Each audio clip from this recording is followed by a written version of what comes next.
right, here we go. 1, 2, 3, 4.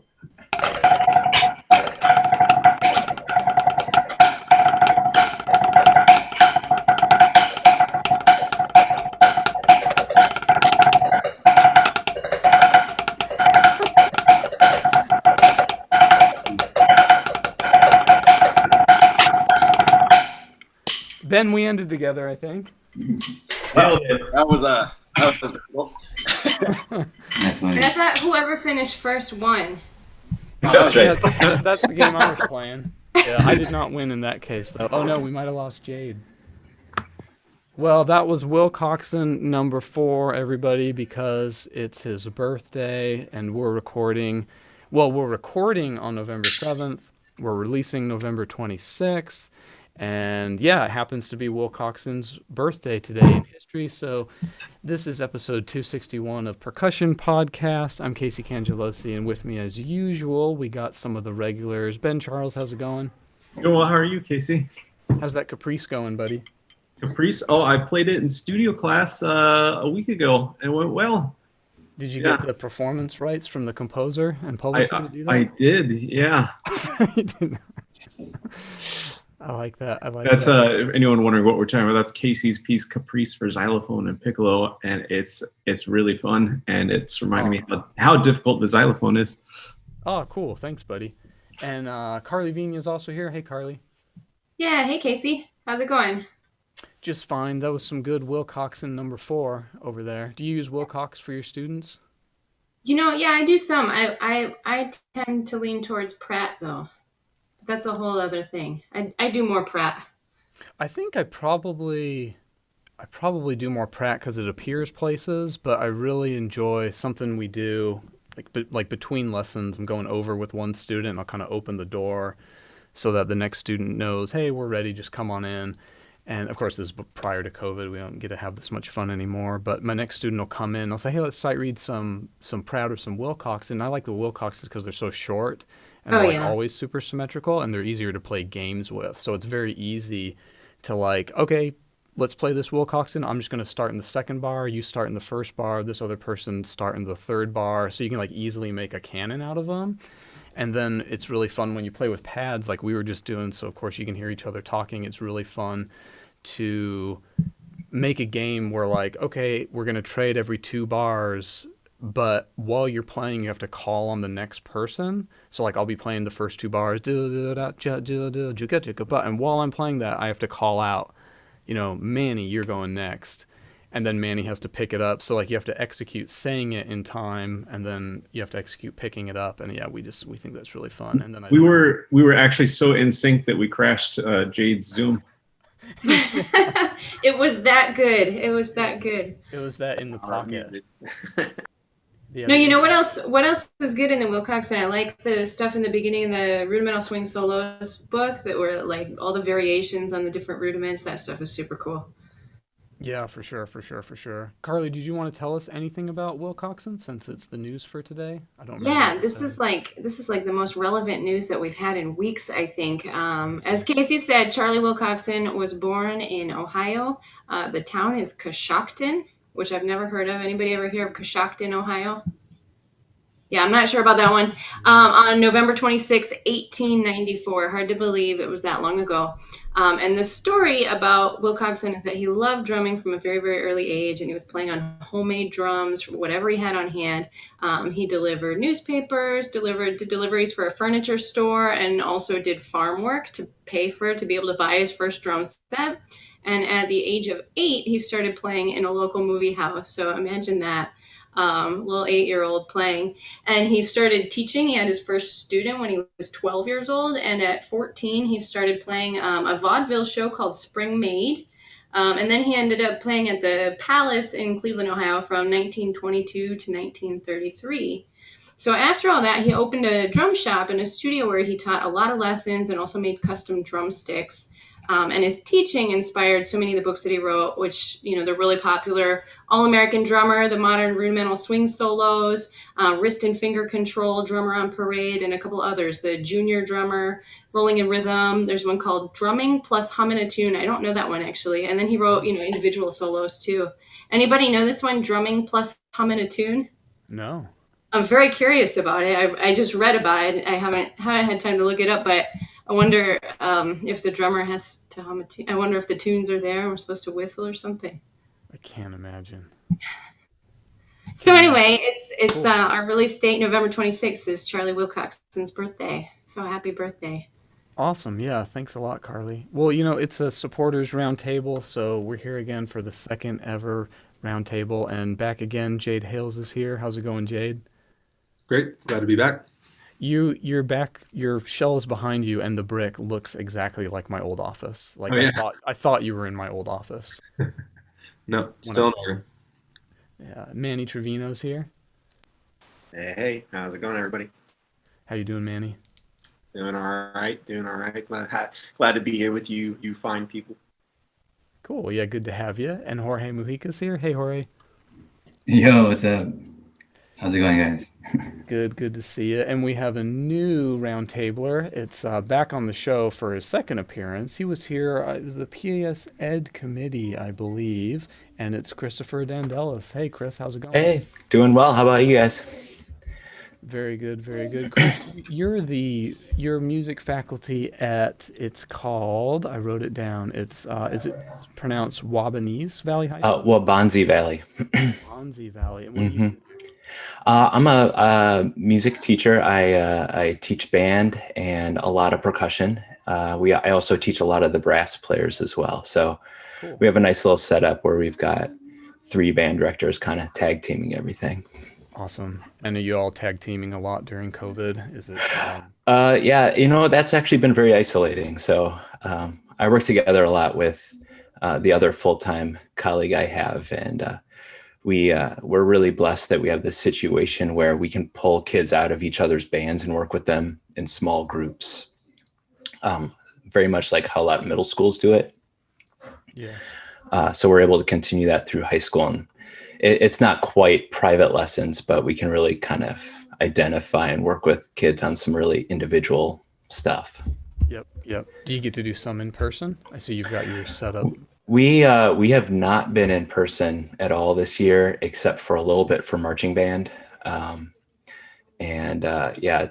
Illinois is not looking too good right now, so it might be a while. So also in the news today, I should just add, of course, yeah, COVID is still what it is and seems to be getting worse all the time, and it's getting colder, so they say it's going to get worse. But also, we just found out Joe Biden is the president-elect. He just got past 270, so there's a lot of buzz around that. And I think generally our listeners go to that side. I think most of us go on that side. But if you're upset about it, we're sorry to hear that. But we're still glad to have you with us, and we're still your buddy. And I know everyone says this and it's cheesy, but we are all in this together. And yeah, just hang in there. And I'm sorry if you're sad.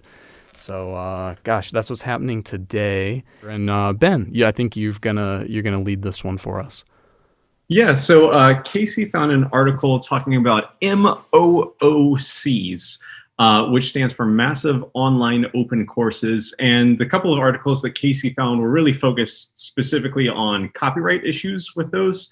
And I'll let Casey kind of talk more about the copyright stuff, but I was actually unfamiliar with what these were.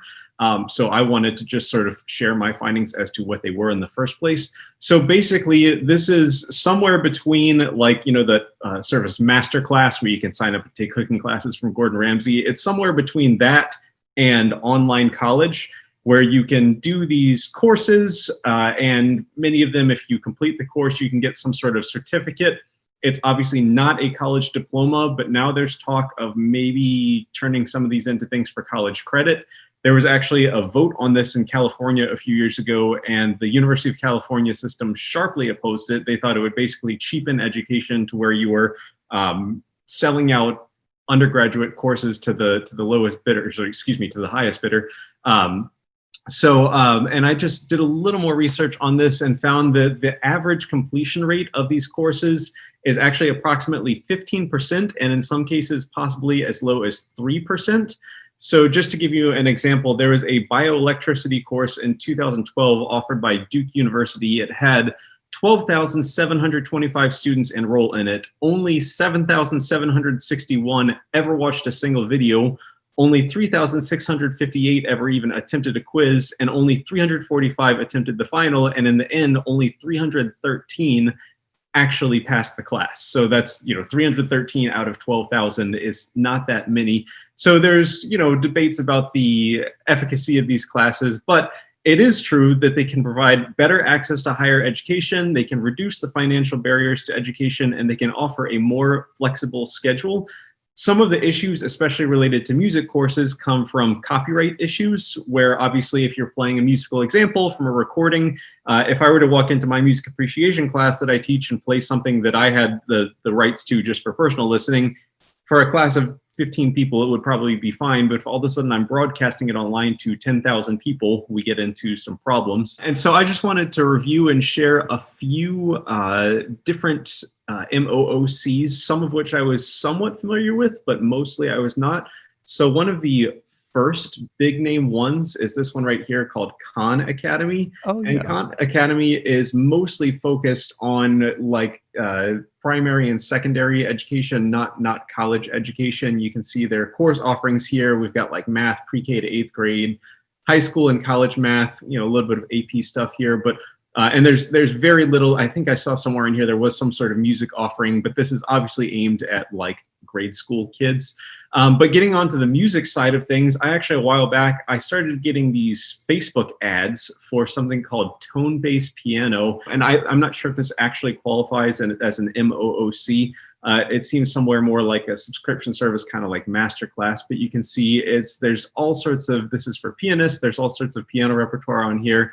And I was very fascinated to find that one of their big artists is Leon Fleischer, who of course recently passed away. And I'm assuming this was all right before he passed away that he got involved in this service. And you can see master classes with Beethoven and Brahms. And then I thought it was really cool on their artist roster page here, meet your new instructors. I could see that in addition to the greats like Leon Fleischer and Garrick Olson, was my grad school roommate, Asiya Karapanova. So hello, Asiya, if you're watching this. Really, really cool. On the more percussion side of things, this is one of the ones that comes up a lot, is this site Coursera. And I had known that Gary Burton was involved at the end of his career in Berkeley and getting the sort of Berkeley online College of Music stuff up. And so this is the course taught by Gary Burton. It's a jazz improvisation course. You can enroll for free. Obviously, if you're listening, this is too late now because it starts November 7th. But it's a free course on jazz improvisation from Gary Burton. Let me pull my notes back up here. It's approximately 14 hours to complete that course. It's a 5-week course. And then also another thing I wanted to mention is our friend Norm Weinberg, who we've had on the podcast before, and his company VAP Media has these wonderful courses. So this is probably a course that a lot of people took in grad school, Percussion History and Literature, created by Dr. Norman Weinberg. It's a 15-week course, and it includes, essentials, instrument histories, orchestral literature, chamber literature, percussion ensemble literature, and solo literature. And then there's also a marimba and xylophone history course created by David Harvey. And then, of course, many of us are familiar with this course, the repertoire created by Will James. So yeah, I was not at all familiar with the term MOOC, but I was pretty pleased to find out that it seems like a cool thing. In my opinion, it's not a substitute for traditional college, and one of the most difficult things seems to be the evaluation in these courses, whereas in college you would have a test and a professor grades your test. And these, it seems like it's a lot of peer evaluation, because obviously if you have 10,000 people taking a free course, the instructor can't grade everyone's papers. So it seems like there's a lot of peer evaluation going on. I will say that for someone that's out of college and working in the field, like everyone in this room, if you wanted to brush up on your jazz improvisation, that Gary Burton thinks probably a fantastic way to do it. So has anyone ever done one of these, or is anyone more familiar with these than it sounds like Casey and I were?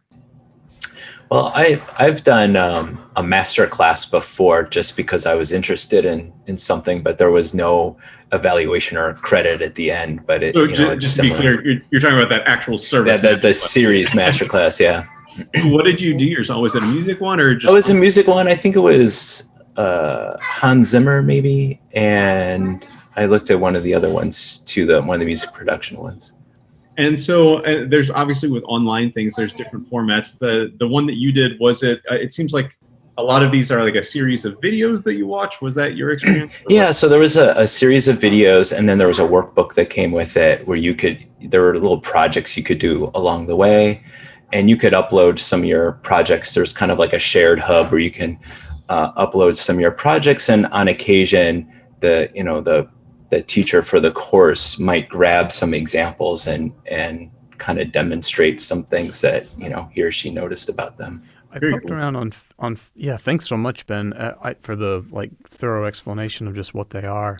I didn't know a lot about them until I bumped into this, but I poked around on Facebook just to ask people if anyone had taken them, and it sounds like, I mean, very much like we're saying, there's a ton of stuff going online, but they're not these specific, massive, open online courses like these MOOCs are, and what I don't understand is why are universities going through Coursera or edX, or what was the other one, Udacity? There's a bunch of these services trying to offer these courses, and I just kind of wonder, well, why aren't universities just keeping 100% of the money themselves and saying, hey, you can take this course, no credit, you can get this little certificate, and it costs $40. I guess this all originated because a professor, I forget where, but at a very reputable, famous university said, I think it was UC Berkeley. No, right. sorry, San Jose State, I think. Is that right? And Better Stanford. It was I forget, computer science course or something, and they got 6,000 people signed up right away, and very few people completed it. And they found if you just charge a little money, way more people complete the course.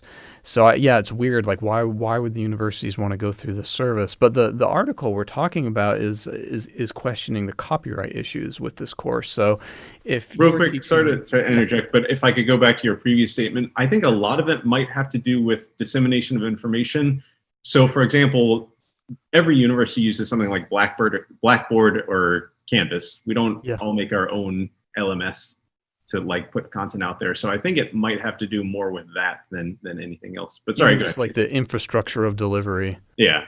But can you just do it on Zoom? And maybe it's just the capacity. I don't think Zoom is a platform that can handle 6,000 people. So maybe they've got something that can handle 6,000 people at once. And yeah, sure, that would make sense. That would do it. But when you're teaching a course at public university, private institutions vary, but they're generally nonprofit. They are not for profit. So, there's this thing called fair use, and you think, well, if I'm going to play this recording of Jade Hales playing a piece, and I want to use it as an example, and he has it copywritten and published, then okay, under fair use, it's not for profit and it's for education. And by the way, fair use is really muddy. I know I've said it on this show before. My colleague, Joe Taylor, he has said, he does one of our music industry professors here, and he said that, fair use, just don't assume it's going to work. It's it might work, but there's kind of two excuses we have, and that's education and nonprofit. And these massive online courses are for profit, right? Coursera is a company, they're trying to make money by delivering this service. So the conclusion is that it's not covered. Fair use is not going to back up these things. Some are nonprofits. Khan Academy, for example, is actually a nonprofit. Okay, cool. I did not know that. But so for the ones that are for profit, this is an issue. So and also they don't have the same certification as a university, so there's that issue as well. And anyway, fair use, I guess, is something they don't really want to roll the dice on. But I don't know if you all remember, forever ago I reported on how Spotify pays its artists.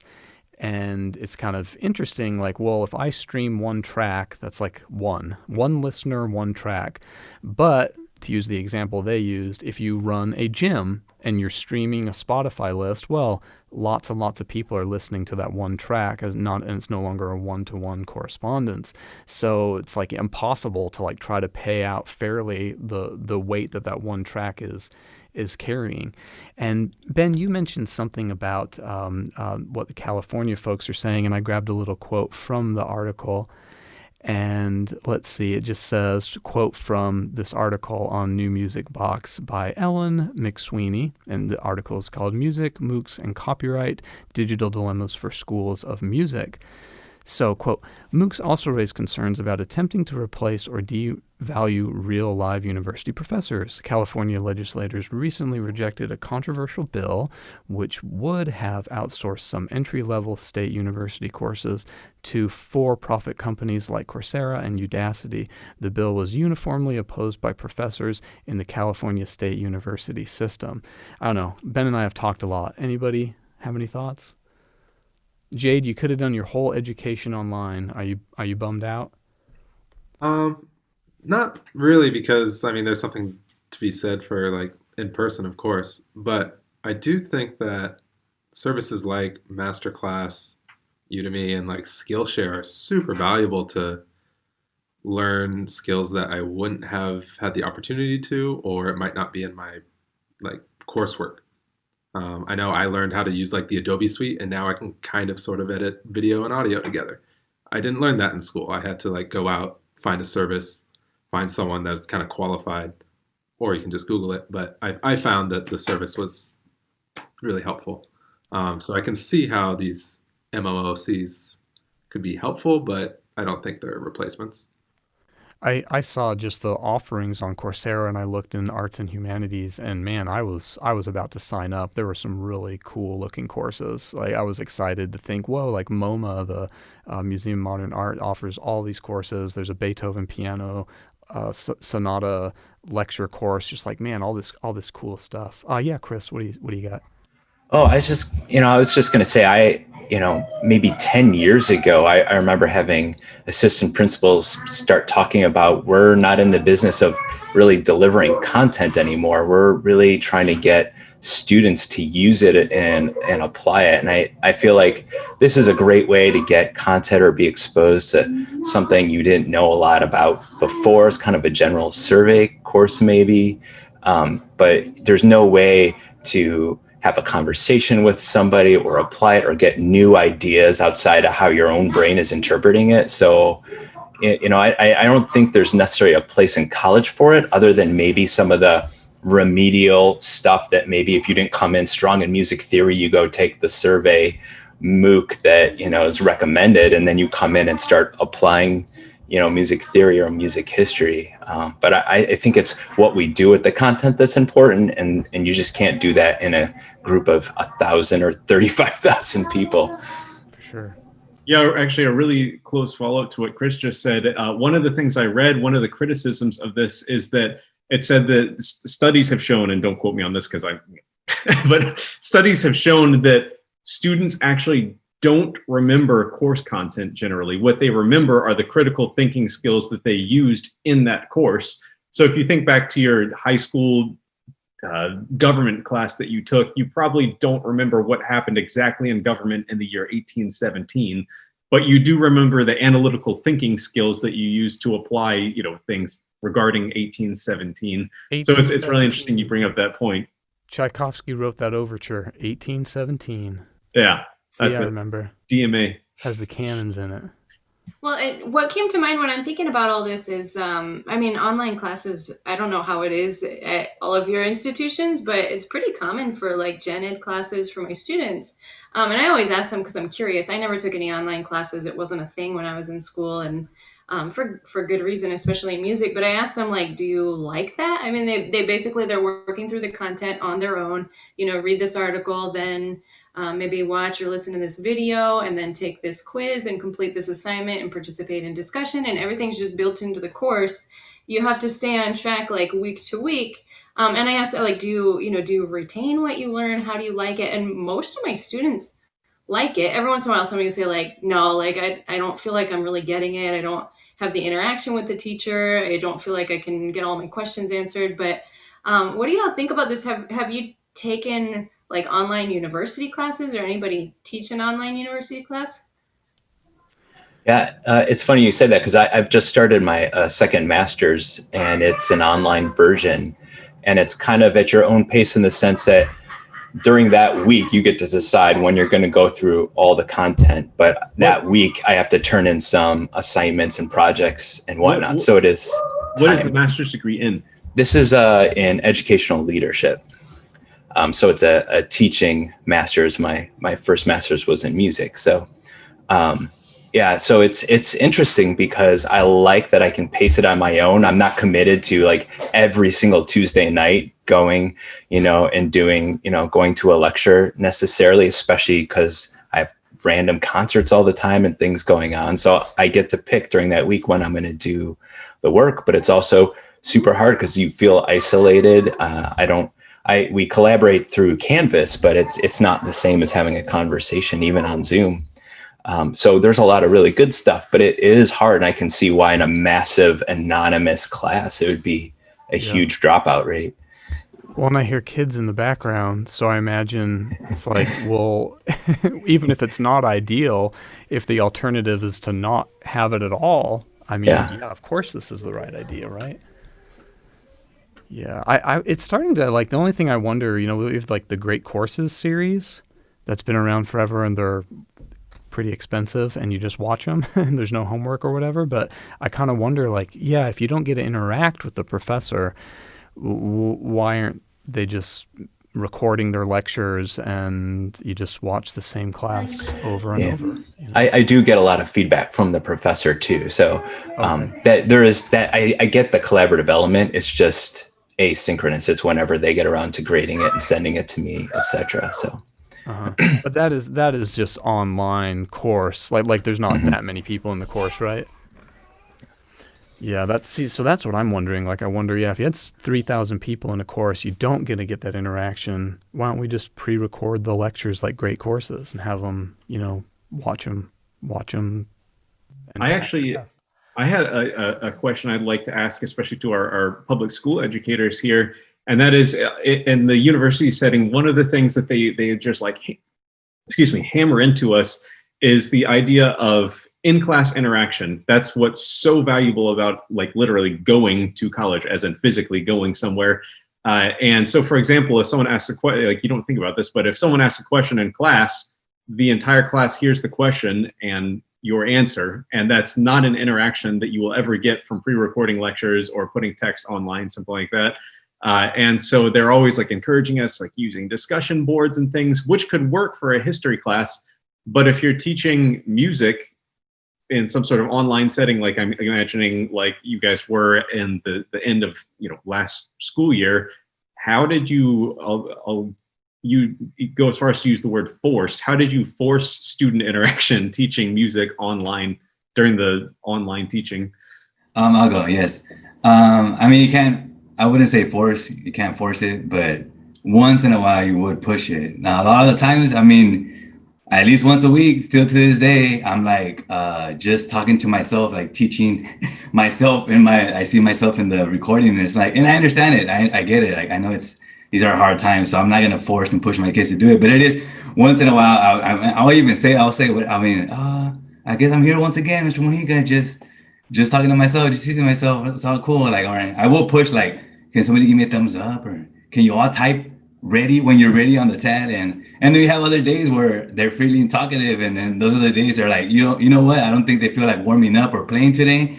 They just want to talk, and you know what? I'll take it whenever I can, and we'll just have a discussion about whatever they want to talk about to have that. So I mean, it's really the last thing I want to do is force it. I mean, especially a time like this. So. You're happy to go with whatever spirit they bring into the room. Yeah, but I mean, it is hard. It requires a lot of energy, especially when you're distracted. Or when I was at home teaching the kids, like, it's difficult to be like, I mean, just one man show. Like, just you don't even know if they're paying attention, if they're getting it. We'll see. I mean, just hope for the best, right? I mean, yeah, definitely what George said, like just getting a reaction, hey, thumbs up, or give me a head nod. I guess it's just that aspect of not being in front of them and reading a body language that it does go a long way. And there are some days, or I guess we're all kind of feeling it, like, okay, we're back on Zoom. This is not the same. This isn't normal. And then there are other days like, all right, I'm going to kill it today. Let's do it.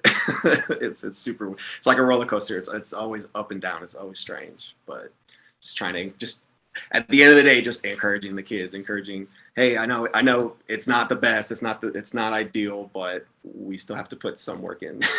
Yeah, I find you know what these guys are saying, the same thing, is that when the kids get going, it's great and you can carry it a long way, but there's some days where you can try a gazillion different angles and it's just my sound bouncing off of the walls.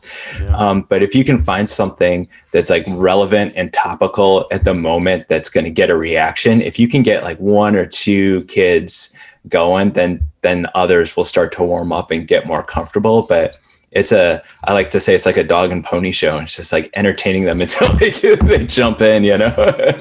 I'm thinking about what is working well in online classes and online teaching right now, and we've all had to adapt. And I'm sure plenty of people are doing very good things and things that are very effective and encouraging students to connect. I'm wondering, has anybody seen anything like, what do you think we're going to keep when we're everybody's fully back in school? What from this is working, especially in music? I can tell you in my experience, like playing together obviously is not working. You know, like the best we can do is everybody mute and make sure I can see your pad and your sticks. Like it's like not nearly the same. But is anybody having any successes, like things that you think you might keep doing even after we can all go back to normal? I'll just say, I hope that we talk about music better after this. I think part of the reason this whole copyright issue is even there is people need lots of examples, because it's just hard to talk about music. Like, it is really hard. It's easy to go like, oh, did you like that? Did you not like that? But even at an advanced level, talking about music is really tough. You know, we can analyze chords all day and you can sit there and say, you know, what this is, what that is, but then you're left with like, okay, now so what? You know, one of my theory teachers used to always say that. He would say like, great, here's the what, now we need to talk about the so what. And you never get to that. That's the best part. I had a teacher that brought up this great quote by Martin Mull, and it's talking about music is like dancing about architecture. It's a very stupid thing to want to do. Oh, he's so wrong. It's like so. No, I mean, like, I think maybe like the sort of catch there is like, at least the way that we currently do it, it's hard to talk about in ways that are actually meaningful sometimes. It's hard, but it's so good when you do. Like when somebody has something really great to say about a piece, you know. Yeah. But it's hard. I mean, I'm probably count on two hands the, like, you know, times I've heard really, really good stuff. Who's in the chat there? Is it Chris? Yeah. You know, I think for me, talking about music is important. I think one of the things about Zoom is because we're not in the same room, there's a vulnerability that changes. And, you know, their house is normally their safe place for a lot of the kids, and they're in the battle zone when they're in the school. So then when they're getting exposed, even something as simple as sharing a thought, you know, they can feel very exposed doing that. So I think finding ways for students to feel comfortable talking with each other about anything, I think goes a really long way.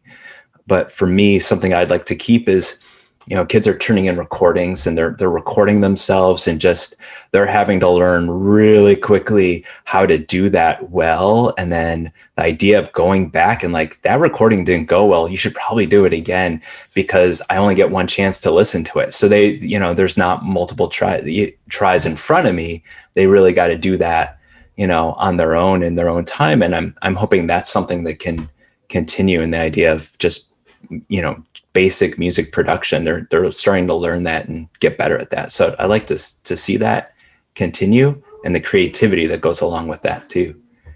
Yeah, absolutely. That's so important. And I think so many students are having to do this for the first time, and maybe submitting recordings before a lesson for the first time, and the kind of preparation that's different that goes into that. That is super, super valuable. I'll keep doing that for sure.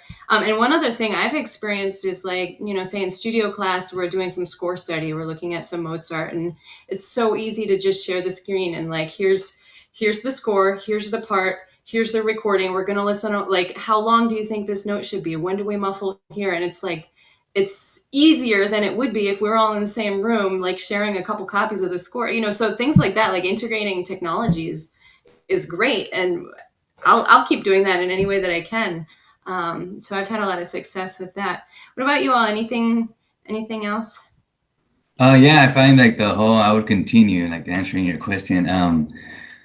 With how I record my lesson, so I'll do a lesson, and this is the assignment for the end of the week. You have to record such and such stand tune or whatever for marching band, and I will record. Okay, let me start recording the class. I'm gonna upload it later. You can watch back the playback recording. Just copy me. This is where you have to learn the assignment. I will definitely continue doing that. Like recording like warm up a sequence, warm up level 1. And then on your own, whenever you practice and you're like, well, Mr. Mujica tells me to practice all the time. I don't know what to do. He tells me 15 minutes a day goes a long way. What do I do? We'll play along with the 15-minute lesson recording that it's in our Google Classroom. And I will definitely continue to do that. Just putting out my own content so they can use as resource to practice at home or at their leisure, right?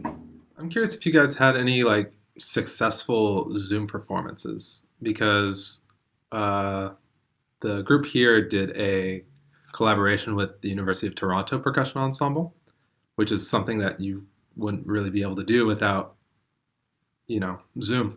So we actually played using like a timer and a website, a score by a composer named David Bethel. And we were able to kind of do a lot of improvisation, but, following a score of a performance. And we were able to record it, did a couple takes, and premiere it in kind of a cool way. And I'm just curious if you guys have any other experiences kind of like that. Similar. Pius Chang wrote 2 pieces, one called Synced and Unsynced, and they were both really short little things. Unsynced was a little longer, but sort of like, and we also did Dai Fukijiro's piece called, what was it called? Oh my gosh, y'all can look it up for sure. But it was for Zoom setting and for like one person's conducting in a window, and the parts are such that it doesn't have to be like perfectly rhythmically tight, sort of like our Wilcoxin. Like it doesn't have to be like that. But I thought they both worked really well. And of course, one, you really got to be tight and listen to a click. But yeah, Jade, nothing that creative, frankly. I did a really ridiculous collaborative thing with the fellow composers there and fellow faculty there, and it was real detailed. Like Casey writes measure 1, Pius writes measure 3, Erico writes measure 2, Mike and Mark delete something from Casey and Pius's measure, like real detailed and prescriptive. And although the result wasn't something we ended up getting to use, we got to show the whole process and all of that. And actually a few people have said, we want to do this piece. Can you send us the instructions and all of that? So I want to play with something like that again. But anyone else? I was going to say, just to interject, that reminds me so much of Lou Harrison, John Cage double music, where Lou Harrison wrote 2 parts, John Cage wrote 2 parts with instructions on the form of the piece, but they wrote their parts uncollaboratively, so to speak, and then stuck them together. But anyone else Zoom performances? I haven't done anything collaborating with other people through Zoom, but I've done live performance through Zoom and shared pre-recorded video through Zoom. And the scary thing about performing live through Zoom is just feeling like you can't control how the audio is going to come out. And actually, this happened in a forum at FIU a couple of weeks ago. A student starts playing, not a percussion student, a brass player started playing, and no audio was coming out. Like, I think he'd somehow turned off his mic right before he started playing, or it just went wrong. And everybody's waving and like yelling at him, like, "Hey, stop, man! You gotta adjust your mic." And like he played the entire piece and didn't look at the screen once, which I understand. I wouldn't be either. And then I was like, "Hey, sorry, but you gotta do the whole thing again." So that's a bummer, if just being worried that I don't know if I can control this audio, and what if it doesn't come out? What if I'm sharing this video and the audio and video are slightly out of sync? Like, that's terrifying. But that's been my experience. So far, everything I've done has gone well. Mm-hmm. But it's one of these. Yeah, right. Keep your crossing my fingers. Cross your fingers. Every time, yeah. Yeah. Let me get a sound effect there for you, Karli. Oh. That fit, actually. I mean, kinda. So yeah, I don't have any of these labeled yet, so I'm kind of just shooting in the dark. Yeah, I think the cross your fingers thing, it's just anything involving technology. Like one day you might be recording a podcast episode with a Pulitzer Prize winner and then lose the whole episode, which is a thing that happened. That did happen. Here, I got a sound effect for that, Ben. That's the sound of Jennifer Higdon's at Percussion episode right there. Silence. We have a good 10 minutes up there. Go watch 10 minutes. We got like a question. She was so cool about it, by the way. She was just like, yeah, she was totally a sweetheart about it. That's unfortunate. I'm sorry that happened. It's okay. She was like so nice. She couldn't have been sweeter about it.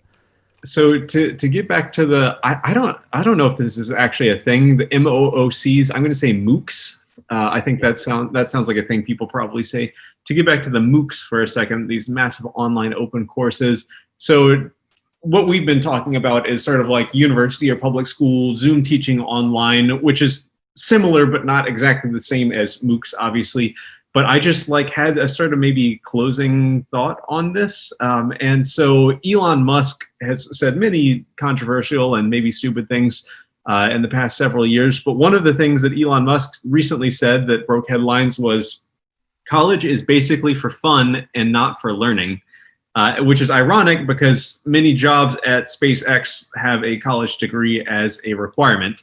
And I've also heard a lot of tech companies, I think Apple was one of the ones that said this, is kind of college it's not really all that relevant. We're more interested in what you can do. So if you've programmed a bunch of stuff and have a portfolio of all this genius stuff that you've programmed, that's probably pretty valuable at when you're applying for a job at Apple, which I'm sure a degree from Stanford would be valuable as well. But it's interesting the weight that we place on these things. And it got me thinking, like, what is the role of these MOOCs in our education? And I think it's very easy for all of us to look at like the masterclass Gordon Ramsay classes and say, well, it's just sort of enrichment for adults that are maybe a little more on the intellectual side, something like that. But can it actually serve as a valid educational credential? And it actually made me think of several podcast episodes ago when Casey and Ksenija were getting into it about studying music. And Ksenija, I think, brought up which has never happened before, but Ksenija brought up the point, I think it was, of do you need a college degree to win an orchestra job? It was Karli. Karli maybe it was. And obviously, technically, the answer is no, you don't. You don't need to go to Juilliard to win a college job. But at the same rate, it's almost a necessary credential. And it's funny because like conservatories are actually sort of, they're not credentialed as universities. So that's a weird distinction there. But so is it necessary to go to college to win an orchestra job? Could you just privately study with Chris Lamb and practice a whole lot and win an orchestra job? So it got me thinking with these MOOCs, like maybe actually there's some sort of path there for you take your music theory classes and things, music history, to understand how music works as a whole, but you don't have to spend hours studying for music theory exams, something like that. You can focus on your practicing. I don't know, just spitballing here, 50 years in the future, maybe that's something we'll see. But I do think the idea of a university as a research institution cannot be spoiled. And we're talking here about programs that only teach but don't actually do research, which in the arts or sciences, I think is an important thing. Like, biology isn't simply about studying biology, it's about doing experiments and finding out new things about biology. So I don't know, that was my take, but does anyone have a thought on what is the role of MOOCs in education in the coming decade, let's say? I mean, it seems like a good thing overall. One of the things they said in this article is this whole thing, let me see if I can find the right quote here. Just a moment. So, okay, yeah, here's one quote. For some educational stakeholders, organizations like Coursera, which is for-profit, funded by venture capitalists, and doesn't classify itself as an institution of higher learning, represent a threat to higher education, as we currently know. Yeah, I kind of already said that. MOOCs are particularly controversial when they are offered for credit in the setting of a university degree program. Holding up MOOCs as a fast, cheap alternative to traditional college education, which for most American students comes with a heavy price tag, could result in a two-tiered class system in which rich students get face time and poor students get screen time. I think there's that, but I definitely agree, like, college is too expensive.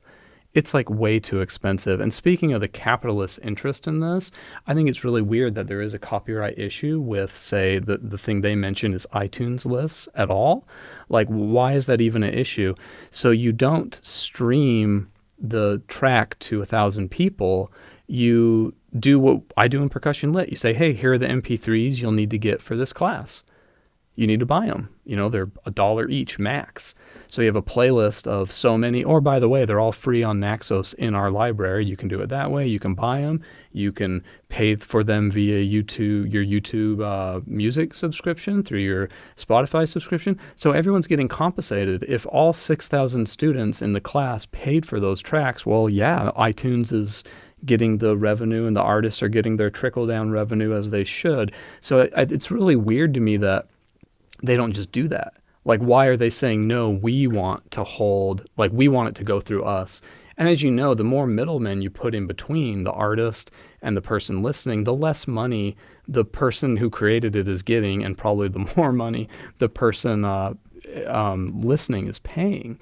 So, like, it's like, wait, no, let's not add another middleman. Just, like, let them buy the iTunes as required course material. But I get the feeling they're also trying to do it with textbooks. I read that somewhere too. They're also trying to hoard the textbooks. So the students will just pay for the course, and the people creating the course will have the rights to the texts and all the materials used. So, like, they'll make deals with those people, and thus they'll get the most dollars. Casey, I think to that end, the idea is that they want a self-contained course, which I can understand. And I think that the idea of having like a Spotify or Apple Music plugin, where as long as you have that service, when you get to this musical example, you press play and it will play it, is a good idea. I just don't know financially for a company like Spotify how much revenue there is in worrying about a class trying to teach contemporary music. So I think they might already have an API for that. I don't know, but that is an interesting point of like the self-contained course. I think that is valuable and shouldn't be. You're naive, Ben. You're too nice. Too nice. These people are meaner than that, I think. You might be right. I don't know. I was just thinking, I wonder if some of this is, a response, of course, because the college is so expensive, even a basic state, college or university, but it's also maybe that anonymity of these huge 101 lecture courses where you don't feel like you're getting attention, or the fact that, students, they leave high school, they had a hard time in high school, maybe they weren't ready for college, and then like down the road they want to kind of dive in and learn some things or try some things.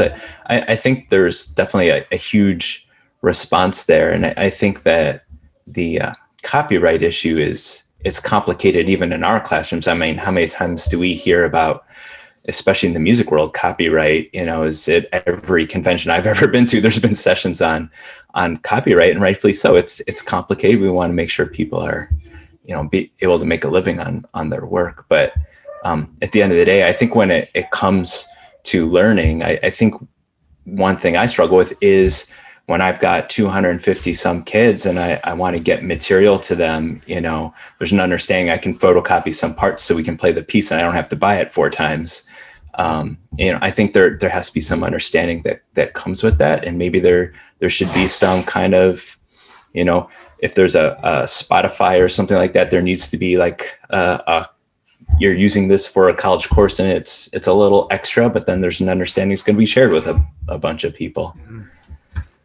Yeah, and that would certainly work. And I mean, the wonderful thing is, okay, hey, tell your kids to go listen to the tracks on Spotify. If they're subscribers, well, they're paying for it. If they're not subscribers, well, then the artists are getting paid through the ad revenue or whatever. So it's like, well, that's the right way it's done, and that's the way that already works. And I'm glad you spoke up, Chris, because you reminded me to finish my thought from before, and that was like, yeah, college is way too expensive, and the way to fix it is not to like, okay, let's make a really cheap course and get everyone, like, it's a great alternative to college being way too expensive. But like, college is way too expensive. That's the problem. Like, wait, let's fix this like where it's really bad. Like, yeah, I mean, it's just, there's other places it needs to be fixed. It's not just like, let's change the modality for the students and it might not be as good. Like, well, the students shouldn't have to pay for this. No, like they need to fix what's wrong. Yeah, I mean, and if I'm afraid to even say this because I'm sure we could go on for 3 more hours about this if I do, but I think in short, for universities, it's basically the equivalent of high school or public schools talking about charter schools. It's a huge solution / problem that you're trying to work out. And I think Casey's right. Like, college is just way too freaking expensive, and this is maybe a way for us to just sort of jump ship on the entire university system, let the ship sink, and try and do a new thing, maybe at certain expenses. Well, I've said it for years, and I mean, I love my students. I don't want my students not to be here, and I certainly don't want to lose my job because there aren't students. But I mean, it really does seem like for this to change, we need a anti-college generation or two. Like, they have to go like, I'm not paying for this. There's no way. Like, it can't be this expensive. So universities are forced to fix it. And maybe these courses are one of those fixes. They say like, okay, we're just going to go take these way cheaper courses to get educated, and we're not going to participate in this $40,000 a year thing anymore. I mean, I don't know about all these MOOCs I'm talking about. I have considered doing one of those master classes, but then again, this is why I listen to y'all's podcast. And that's why I'm charging everyone for Are we a MOOC? Is that, can we click that status now? The whole time, Tax exempt status? I almost didn't want to come to class today, and then Casey made me practice some rudimental snare drum, and then we had to pay for class. Then we had to I read. made Jorge practice. We did have a practice assignment this week, so Every right. week now. Every week. This is just Casey's scam to quit JMU and start an online school. Yeah, I think we can. 5 years in now. We can make it. You notice that Wilcoxin and Ksenija conveniently said that her power went out. When we were going to play Wilcoxin. I mean, there is a tropical storm. I know, there's another freaking hurricane. It's crazy. My sister's in Louisiana, and this is like the 8th one they've had to prepare for. And We thought we were in the clear here in South Florida, but this one's supposed to turn around and come back, I think, Sunday night. I don't know. It's a surprise. y'all be careful. Yeah, thanks. Yeah. Are you guys ready for Crumb Bingo? Oh, God. Let me try What that. was that? Let me try that again. Yeah, sure. That'll work. Crumb Yeah. Bingo. The first one was perfect. The first one. Yeah, I'll have to label this little system and figure out my sound effects. Okay, so this is how this works. A few weeks ago, we reported on. I made some samples of Crumb sound effects. I pulled them all out and played them physically for you. So, but since then, I've made some samples, and this is just stuff that Crumb uses, and you can see on your little Crumb bingo boards. That's right, I made everyone a Crumb bingo card. So we're gonna play again. And the instruments are crotales on timpani head, and it's going to be, pitch bending. There's going to be imbira on bass drum. It's going to be a low bell of some sort, and I use this festival gong, Chinese festival gong. Cymbal on timpani, prayer stones, claves on bass drum, temple bells, bowed tam-tam, recorder. I called it a damn recorder because I hate playing the recorder. A sistrum, and a pitched slide whistle. All slide whistles are pitched, but Crumb asked for specific pitches.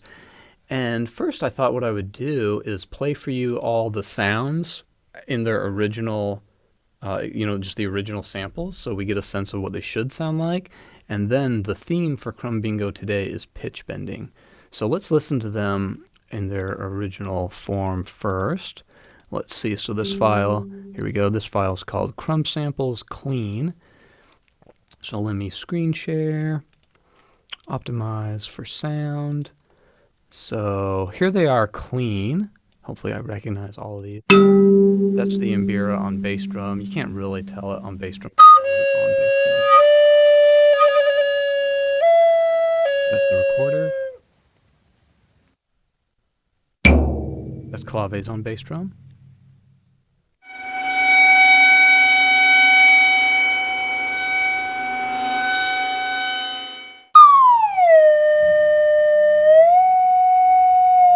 Slide whistle. Prayer stones. That's crotales on timpani. That's the sistrum, and that's the bell. Sorry, it's kind of quick. Sistrum and bell. That is... What is that? Oh, those are the prayer bowls.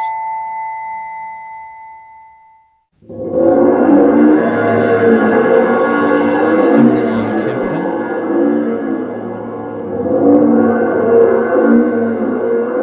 This is so lame. I feel like we're in class. I'm sorry. Hopefully those all came through clear. Does anybody want to hear any of those again?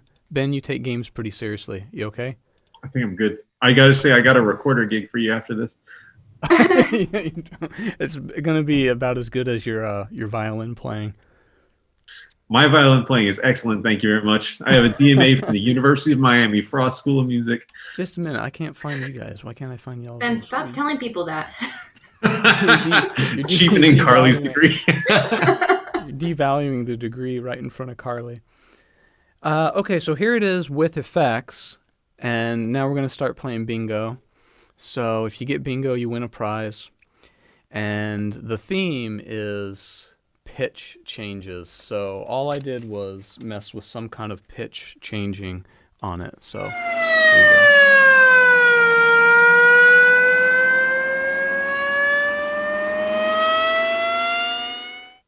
Do you want that one again? I'm gonna do that one more time. This is the first one.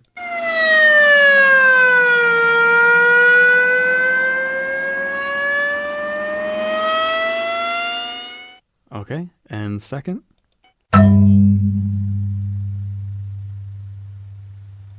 And the third.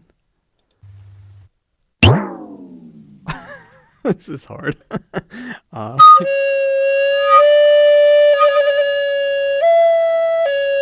was the fourth. I think I got bingo. No way already? Yeah. Okay, what instruments did you have? So in no particular order, recorder, Correct? claves on bass drum, Correct. free space, and pitch slide whistle. No, there was no pitch slide whistle. Oh. Yeah. So, but okay, so I'll tell you what you get to keep. You get to keep claves on bass drum and recorder, and of course your free space. Good guess, though. Good guess. I think you'll hear the slide whistle as it goes on. Jade's got something. Jade, do you have bingo? I think so. What do you got? Did I hear the Mabira on bass drum? Yep. Yeah. So with the free space, claves on bass drum, and recorder. That's bingo. Oh, he's got it already. Okay. Do you have a guess at what the first one was? Or do you think it was the slide whistle also? I thought it was cymbal on timpani. Okay, I'm not going to say yes or no because we don't want to give it away. Okay, Jade got bingo. Jade, you're going for double bingo. Everyone else is still going for bingo. That one's pretty easy in the fifth. That's my favorite one. And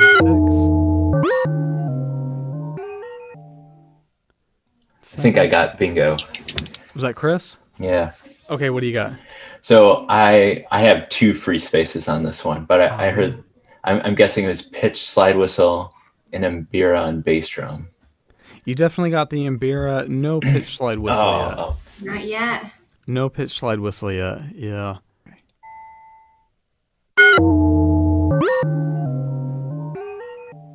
Here's number 8.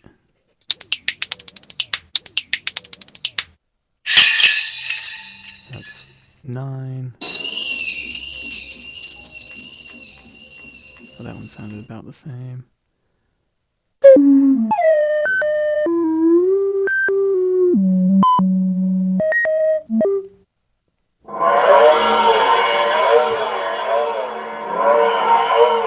Bingo!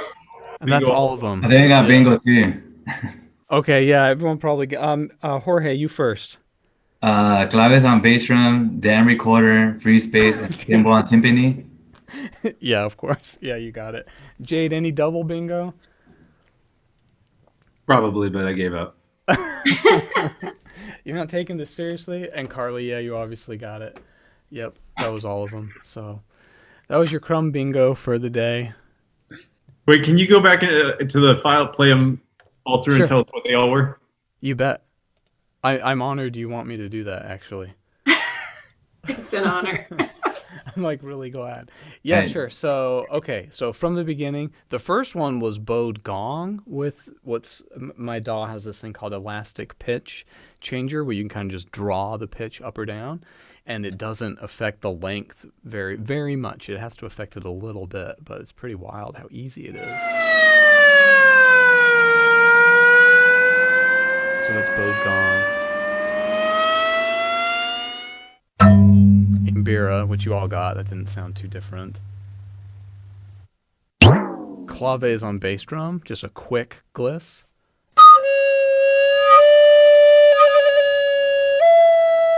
That's the recorder. I didn't actually change it. I thought, oh, it sounds goofy enough. That's my low singing bowl, and that's what I was using as a bell on one of my Crumb pieces. This one is so cool. This is the 3 temple bells, right? Like the 3 little singing bowls, and I just did that elastic pitch thing and threw it all over the place, and it sounds so cool.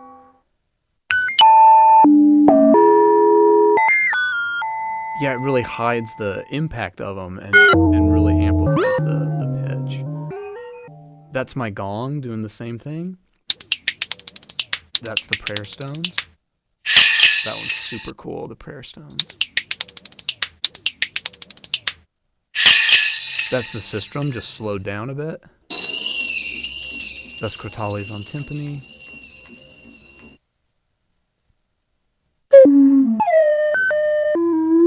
And that's the slide whistle. Cymbal on timpani. And that's it. So, yeah, that's Crumb's little sound world, but tweaked. You know what that whole thing reminds me of is, have you guys seen the Mark Applebaum TED Talk? Yeah. And he shows his instrument, the Mouseketeer, and he talks about, when you play the piano, he says, like, unless you set it on fire or something, like it has a pretty narrow range of tones that it produces. Then he plays this little made-up instrument, the Mouseketeer, which has all sorts of combs and dials and boings and springs and whatever on it. And then he hooks that up to a live bank of electronics, and it's like, oh my God, there's so many sounds. Like, it's just so interesting. And that was like, that's sort of the theme of his TED Talk is it interesting? But yeah. I don't know if you remember, I did a little report on that instrument, what's it called? You wave it around in Australia. Bull roar. Yeah, I was gonna say bowron. I was like, no, that's not right. That's the other freaking thing. But yeah, I took a recording of a weed whacker, and I modified it a little bit so it sounded like a bull roar. And we had Caleb on, and I said, Caleb, do you know that instrument? He's like, oh yeah, it's a bull roar. And I was like, oh no, it's a weed whacker. I was really proud. But yeah, you can manipulate stuff so much. Like, I guarantee if you know what you're doing, you can make a singing bowl sound like a snare drum and a clarinet sound like, just a weed whacker, anything. Yeah.